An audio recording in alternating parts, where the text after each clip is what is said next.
আসসালামু আলাইকুম ওয়া রাহমাতুল্লাহ। আমাদের প্রিয় নবী হযরত মুহাম্মদ সাল্লাল্লাহু আলাইহি ওয়াসাল্লাম তার উম্মতদেরকে এই ৭টি আমল ও দোয়া পাঠ করতে বলেছেন। প্রিয় দর্শক, কোনো ব্যক্তি যদি এই ৭টি আমল ও দোয়া প্রতিনিয়ত করতে পারে, ইনশাআল্লাহ আল্লাহ রাব্বুল আলামিন তাকে দুনিয়ার কল্যাণময়ী জিন্দেগি দান করবেন। দুনিয়াতে সে বিপদ আপদের সম্মুখীন হবে না ইনশাআল্লাহ।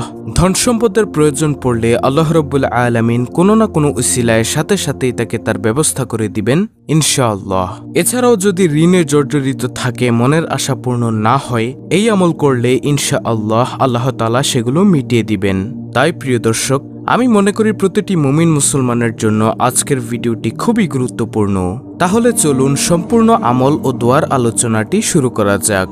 প্রিয় দর্শক, আজকের ভিডিওর ৭টি আমলের মধ্য থেকে সর্বপ্রথম নম্বর আমলটি হলো, নবীজি সাল্লাল্লাহু আলাইহি ওয়াসাল্লামের কাছে এক সাহাবী এসে বলল, ইয়া রাসূলুল্লাহ সাল্লাল্লাহু আলাইহি ওয়াসাল্লাম, আমি অনেক দরিদ্র, আমার ঘর থেকে দরিদ্রতা দূর হচ্ছে না, আমি ঋণে জর্জরিত হয়ে পড়েছি। তখন নবীজি সাল্লাল্লাহু আলাইহি ওয়াসাল্লাম বলেন, এখন তুমি কি চাও? তখন ওই ব্যক্তি বলল, আমি চাই আমাকে এমন একটি আমল শিক্ষা দিন যে আমল করলে আমার ঘর থেকে ঋণ দূর হয়ে যাবে, আমার দরিদ্রতা মিটে যাবে। রাহমাতুল্লিল আলামিন নবী মুহাম্মদ সাল্লাল্লাহু আলাইহি ওয়াসাল্লাম বলেন, শোনো, তুমি যখন ঘরে প্রবেশ করবে, সালাম দিয়ে ঘরে প্রবেশ করবে ও সূরাতুল ইখলাস পাঠ করে ঘরে প্রবেশ করবে। দেখবে এই আমলের বরকতে আল্লাহ রাব্বুল আলামিন তোমাকে অনেক রিজিক দান করবেন এবং তোমার সব ঋণ আল্লাহ তাআলা দূর করে দিবেন। ওই ব্যক্তি কিছুদিন পর্যন্ত আমলটি করলো। কিছুদিন পর্যন্ত আমলটি করার ফলে দেখা গেল যে তার আর কোনো ঋণ অবশিষ্ট রইল না এবং সে অনেক ধনী হয়ে গেল। সুবহানাল্লাহ। প্রিয় দর্শক, যারা ঋণে জর্জরিত ও টাকা পয়সার অনেক অভাব, তারা এই আমলটি করতে পারেন।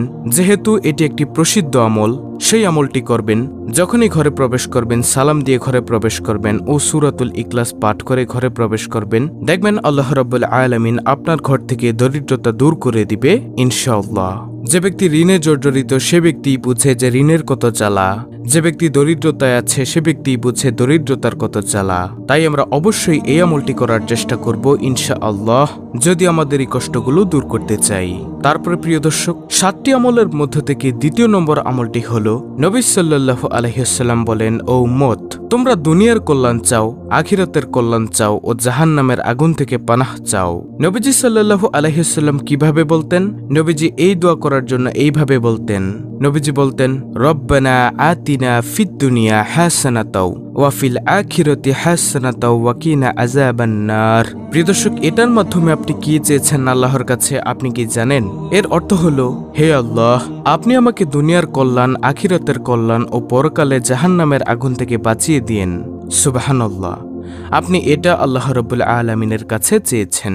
তাই প্রিয় দর্শক, আমরা যদি দুনিয়ার কল্যাণ, আখিরাতের কল্যাণ ও পরকালে জাহান্নামের আগুন থেকে বাঁচতে চাই, তাহলে অবশ্যই মোনাজাতের মধ্যে আমরা এই দোয়াটি পড়ব ইনশাআল্লাহ। রব্বানা আতিনা ফিদ দুনিয়া হাসানাতাও ওয়া ফিল আখিরাতি হাসানাতাও ওয়া কিনা আযাবান নার। তৃতীয় নম্বরে যে আমলটির কথা আমি আপনাদেরকে বলবো সেটি হলো, ধরুন আপনি রাস্তা দিয়ে হাঁটছেন, এমন সময় দেখলেন যে কোনো একটি কাটা বা ভাঙা কাঁচ অথবা কিছু পড়ে রয়েছে যেটা মানুষকে চলাচলে বাধা দেয়, মানুষকে কষ্ট প্রদান করে। আপনি সেটা যদি সরিয়ে দেন, এর ফজিলত কতটুকু সেটা বর্ণনা করতে গিয়ে নবীজি সাল্লাল্লাহু আলাইহি ওয়াসাল্লাম বলেন, আমি জান্নাতের মধ্যে যখন গেলাম, মেরাজে গেলাম, জান্নাত ঘুরে ঘুরে দেখলাম, এমন সময় দেখলাম একজন ব্যক্তি জান্নাতের মধ্যে আনন্দে ঘুরে বেড়াচ্ছে, হেসে খেলে ঘুরে বেড়াচ্ছে।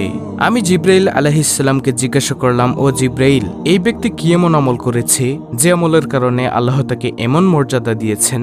জিব্রাইল আলাইহিস সালাম বলেন, এই ব্যক্তি দুনিয়ায় যখন জীবিত ছিল তখন সে রাস্তা দিয়ে হাঁটছিল, পথের মধ্যে একটি খেজুরের ডাল পড়ে রয়েছে, সে মানুষের চলাচলের কষ্ট হবে ভেবে এটা সে রাস্তা থেকে সরিয়ে দিয়েছিল।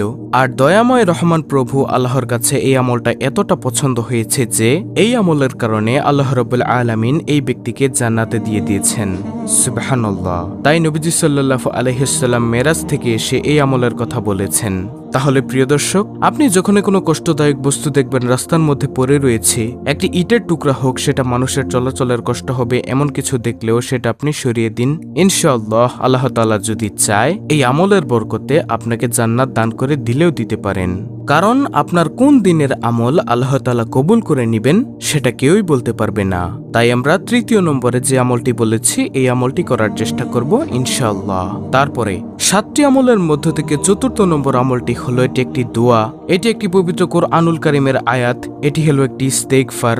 এই ইস্তেগফার নবীজি সাল্লাল্লাহু আলাইহি ওয়াসাল্লাম বেশি বেশি পাঠ করতেন। রব্বানা যালামনা আনফুসানা ওয়া ইল্লাম তাগফির লানা ওয়া তারহামনা লানাকুনান্না মিনাল খাসিরিন। এটা বেশি বেশি পাঠ করবেন।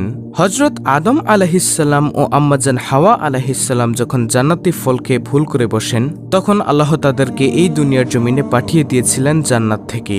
পৃথিবীর মধ্যে দুজনকে দুই জায়গার মধ্যে পাঠিয়ে দিয়েছেন, কারো সাথে কারো সাক্ষাৎ নেই। তখন আদম আলাইহিসসালাম আল্লাহ তাআলার দরবারে এমন কান্নাকাটি করেছেন, তখন এই আয়াতখানা তেলাওয়াত করে করে আদম আলাইহিসসালাম কান্না করেছিলেন। তখন দয়াময় আল্লাহ তাআলা এই আয়াতটিকে আবার পবিত্র কোরআনুল কারীমে লিপিবদ্ধ করে দিয়েছেন। তাই আমরা বেশি বেশি পরিমাণে এই দামি ইস্তেগফারটি পাঠ করব। রব্বানা যালামনা আনফুসানা ওয়া ইল্লাম তাগফির লানা ওয়া তারহামনা লানাকুনান্না মিনাল খাসিরিন। এটা আমরা পাঠ করব ইনশাআল্লাহ। আল্লাহ রাব্বুল আলামিন আমাদের গুনাহগুলোকেও ক্ষমা করে দিবেন। তারপরে 5ম নম্বরের যে আমল, এটিও একটি দোয়া। সেই দোয়াটি কি? সেটিও হলো একটি ইস্তেগফার। ক্ষমা প্রার্থনার শ্রেষ্ঠ ইস্তেগফার সাইয়্যিদুল ইস্তেগফার। যেই সাইয়্যিদুল ইস্তেগফার সম্পর্কে নবী মুহাম্মদ সাল্লাল্লাহু আলাইহি ওয়াসাল্লাম বলেন, কোনো ব্যক্তি যদি সকালবেলা একবার সাইয়্যিদুল ইস্তেগফার পাঠ করে, সে যদি সন্ধ্যা হওয়ার আগেই মারা যায় তবে সে জান্নাতি হবে। আবার কোনো ব্যক্তি যদি সন্ধ্যাবেলা সাইয়্যিদুল ইস্তেগফার পাঠ করে, সে যদি সকাল হওয়ার আগেই মারা যায় তবে সেও জান্নাতি হয়। সুবহানাল্লাহ। আর প্রিয় দর্শক, সেই সাইয়্যিদুল ইস্তেগফারটি হলো আল্লাহুম্মা আনতা রাব্বি লা ইলাহা ইল্লা আনতা খলাকতানি ওয়া আনা আবদুকা ওয়া আনা আলা আহদিকা ওয়া ওয়াদিকা মাস্তাতাতু আউযু বিকা মিন শাররি মা সানাতু আবউ লাকা বিনি'মাতিকা আলাইয়া ওয়া আবউ লাকা বিযামবি ফাগফিরলি ফাইন্নাহু লা ইয়াগফিরুয যুনুবা ইল্লা আনতা। এটি হলো সেই সাইয়্যিদুল ইস্তেগফার। এটিও আমরা পাঠ করব ইনশাআল্লাহ। তারপরে 7টি আমলের মধ্য থেকে 6ষ্ঠ নম্বর আমলটি হলো, নবী সাল্লাল্লাহু আলাইহি ওয়াসাল্লাম বলেন, তোমরা একে অপরকে সাহায্য করো। কেউ যদি কারো প্রয়োজন মিটিয়ে দেয়, আল্লাহ তাআলাও তার প্রয়োজন মিটিয়ে দেয়। কোনো মানুষ একটি মহা বিপদে পড়েছে, আপনি সেই বিপদ থেকে তাকে কিছু সাহায্য করলেন, অর্থাৎ আপনি তাকে অর্থ দিয়ে হোক বা কায়িক শ্রম দিয়ে হোক একটু সাহায্য করলেন। কোনো একটি মুসলিম ভাইকে বা কোনো একটি মানুষকে সাহায্য করলেন।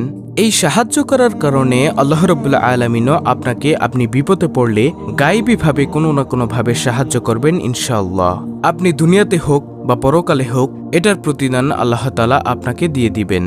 তাই প্রিয় দর্শক, আমরা একে অপরকে অপরের বিপদে খুশি হব না, তার প্রতি দুঃখী হব এবং তাকে সাহায্য করার জন্য সর্বাত্মক চেষ্টা করব ইনশাআল্লাহ।